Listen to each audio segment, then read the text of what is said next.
my name is Beth Shepherd. I'm the author of Ernie Gonzalez, The Determined Dreamer. So these are my 2 books so far. So my first book, Ernie Gonzalez, The Determined Dreamer. And then my next one, Ernie Gonzalez, Escape from Paradise. And as I've mentioned to you before, I'm working on my next book, which is Ernie Gonzalez, The Revenge of the Thug Slugs, but don't tell anyone. Top secret. Okay, so last week I was reading to you chapter 3, A Cunning Plan, if you remember. So today we're on chapter 4, which is called The Fiesta. So if any of you are not sure, it's Spanish for the festival. Okay, so I'm sure you've all been to a festival and love festivals, and Spanish people love festivals. So when I lived there for a while, which was such a beautiful place to live, and they had lots of festivals, and it was wonderful and great fun. Once they had a giant paella, which we talked about before, which is a giant Spanish traditional dish full of rice and seafood. And when we get to my second book, which hopefully you'll have time to read as well, you'll find out all about a giant paella. So anyway, Ernie finds himself in a festival. But let me just recap. So in the first chapter, Ernie woke up. Ernie had given up on his dreams, if you remember. And he suddenly opened his eyes and realized he was in a fridge, and suddenly saw a giant hand coming towards him. And then he passed out, if you remember that. Next one, dreams of olive gardens. So he woke up on a plant pot in someone's kitchen, very confused as to where he was. And then the story flashes back to what happened just before he passed out inside the cucumber, on the cucumber inside the vegetable box. So it's a story flashback. So it goes back to what happened previously before the story is being told. So quite tricky to write, but once you get better and better at your writing, you can add in some flashbacks because they're brilliant fun. But so yeah, I talked about Ernie's dream, who inspired him to have his dream. So I'm wondering if you remember who inspired him. So there's a picture down there just to remind you. Slightly older looking snail. So and then it's quite a longer chapter, talked about his family and how they didn't believe in his dreams, and how he lived on a dusty old plant pot by the side of the road with no fresh vegetables to munch on. And he had heard about a place called Olive Garden, and he wanted to find it for himself because he wanted a better life, and he wanted to bring his family with him. But none of them believed him and believed that it existed, and they just laughed at him. So if you remember at the end of that book reading, I set you the activity to write a letter back pretend that you're Ernie and write a letter back to his family, trying to convince them to come with him to Olive Garden. So explaining his awesome dream. And if you remember, the following week, I shared someone's letter. So a wonderful little girl called Jinhan, I shared her brilliant letter, which was a great example of that. And then last week, I read A Cunning Plan, which things are starting, his plan is starting to be put into action now. And I set you an activity to draw a diagram of where he went and what he got up to. So I know that you've all done some really great drawings because I've seen them and they're brilliant, and it's difficult for me to share because I can't read them out, but well done for your drawings. That's really good, and thanks for sending them in. So so last week, Cunning Plan, he sat on his doorstep waiting, and suddenly a vegetable box arrived with a vegetable delivery man, and he slid quick, which would have been quick for a snail. He slid into the box and he was off and away on his journey. So let's find out what's happened to him next in this chapter, The Fiesta. Okay. Ernie wobbled as the man lifted the heavy box off the ground. Rapidly, the floor moved further and further away from him as the man lifted the box high up on his shoulders. The ground seemed to be so far away that Ernie was sure he must almost be in the clouds. Sticking vertically to the side of the box was exhausting, and Ernie knew that he had to get inside it safely before he ran out. As the man continued his rounds up the hill, stopping at each door on his way, Ernie slid up and over the side of the box and fell in amongst the vegetables. So remember, this is explaining how he got into the vegetable box. Patiently, he waited for the man to head down the river, but it seemed to take forever, and Ernie was sure that before long he would be squashed between two very large beetroots. He was hoping that the man would throw any unsold vegetables over the wall onto the giant compost heap which was next to the river. Then all he would need to do would be to find a way to sail downstream to his beloved garden. So his plan sounds really easy. So remember, we're still doing a flashback. I'm telling the story of what Ernie did before he ended up in the vegetable box on a plant, and then on a plant in someone's kitchen. So this is all before that happened. So he thought his plan was going to be so simple and easy to achieve. However, the veggies in the box didn't seem to be going down, which meant they were not selling. Why is no one buying anything? Ernie heard the man mumble. He sounded frustrated. What's going on? Wondered Ernie, as he used his best suction power to pull himself away from the beetroots. Where is everyone? Suddenly he heard a noise. The air seemed to be full of laughter and music. Cautiously, he stretched up his long neck so he could see over the top of the box, but it was no good. He was too small. Looking around, he found a big hole, big enough to pop his head through. He gasped. So if you can see Ernie. Just remember last week we talked about short sentences? There you go, as an example, 2 words. He gasped. Very short sentence. Okay. It looked as if the man was taking the unsold vegetables back down the hill towards the vegetable market and towards the music. He was beginning to feel a little sick as the box crashed up and down as the man stomped grumpily along the road. This was not part of my plan, Ernie said to himself as he struggled to keep his balance. He had already lost his rucksack somewhere amongst the radishes. When the man finally stopped, Ernie held his breath. To his amazement, stretched out in front of him lay the river in full flow. Yes, he shouted in delight, bracing himself to be thrown over the wall. However, no sooner had the man stopped than he was off again. Stop, Ernie yelled at the top of his lungs. You're going the wrong way. Ernie could hear the sound of stones crunching under the man's feet as the river disappeared out of view. He wondered if they were now in the park.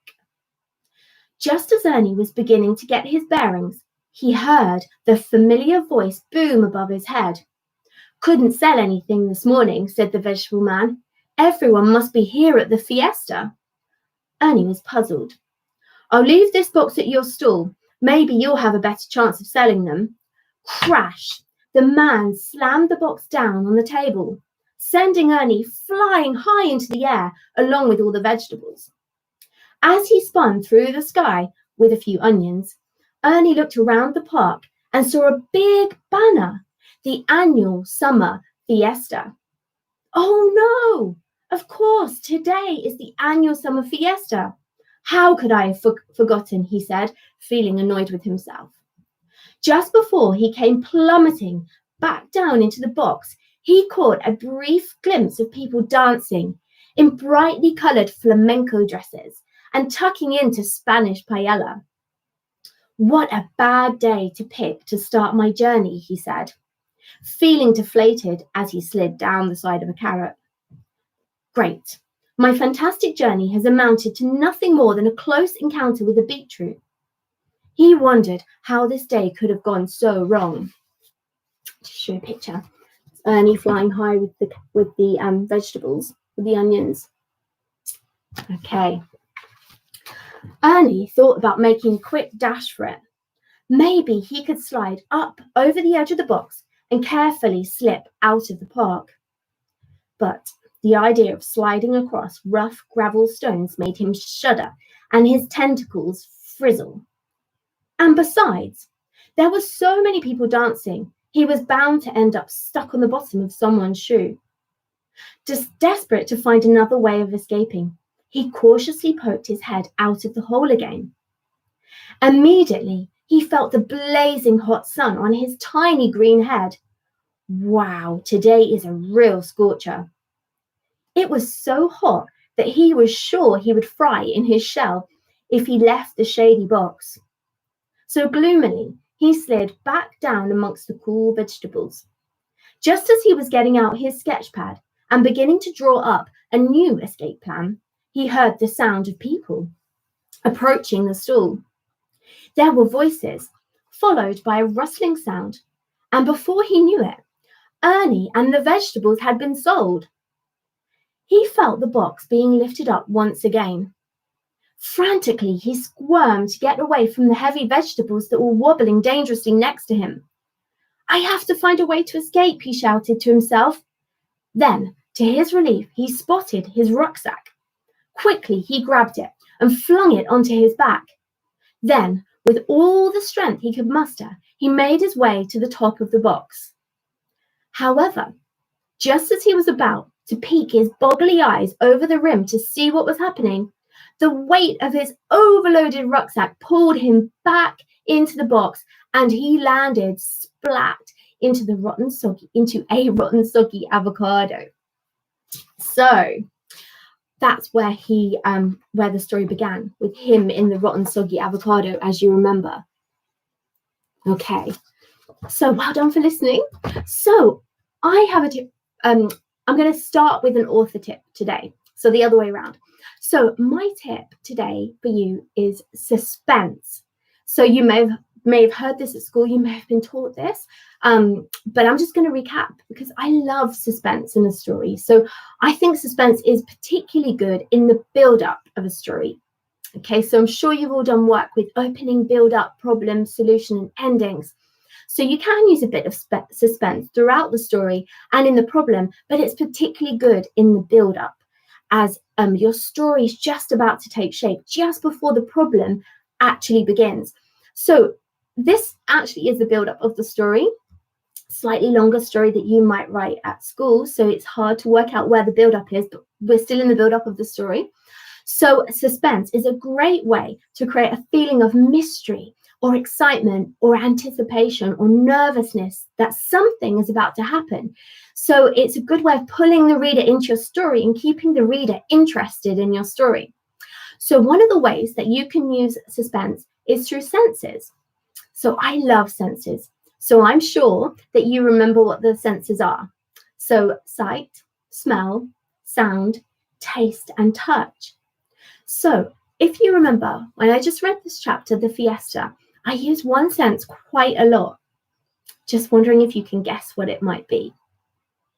So do you remember he said that he could hear sounds, noises, people saying things, the sounds of the crunching of the gravel, the music, laughter. Okay, so all of this was me using senses to create a feeling of what's going on around him because he couldn't see. So, and then eventually he did pop out of the box and he could see, but I still used sound in my story. So my activity for you today is a little bit more challenging. Okay, so I want you to write a paragraph about Ernie being inside the box and realizing that he isn't going where he had thought the box is going to go or where he wanted it to go. So remember, he wanted it to go down to the river and the man to throw all the leftover vegetables that hadn't been sold over the wall into the river, and Ernie would just go off to his olive garden. But things didn't go as planned, and he found himself heading in a different direction towards the park where the festival was. So I'm wondering if you could write a paragraph or two about what happened to Ernie going the wrong direction. And instead of using sound for him to realize that, could you use smell? So could you, in the marketplace at the Fiesta, there would be lots of smell. Okay, lots of smells. Remember, I mentioned the giant paella. There'll be lots of vegetables. Maybe there's coffee brewing. What else could we have? Maybe the smells of remember I mentioned the flamenco dancers. So that's ladies wearing beautiful flamenco dresses. Maybe there's a smell of perfume. Okay, so these would all be strong smells.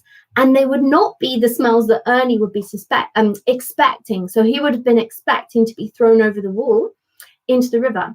But suddenly, he's got all these different smells. So could you use that to create a feeling of mystery or feeling of nervousness that something has gone wrong? So maybe suddenly he could smell a strange smell. And it grew stronger and stronger. And then he could smell perfume, and he began to realize it's not the right way. So I was wondering if you could write a paragraph and change the sense from sound to smell. So I would love to see this activity in particular, because I love using senses for suspense. So don't forget, you can share your work with me via my email address, which is on my website at www.bethshepherd.com, or also you can go on my Facebook page, and I would love to see your work. And also you'll find on there some story writing resources that you might find helpful. So I am really excited to see your work. So feel free to send them in, and have a good week. And remember, I'll be doing my next one on this Thursday.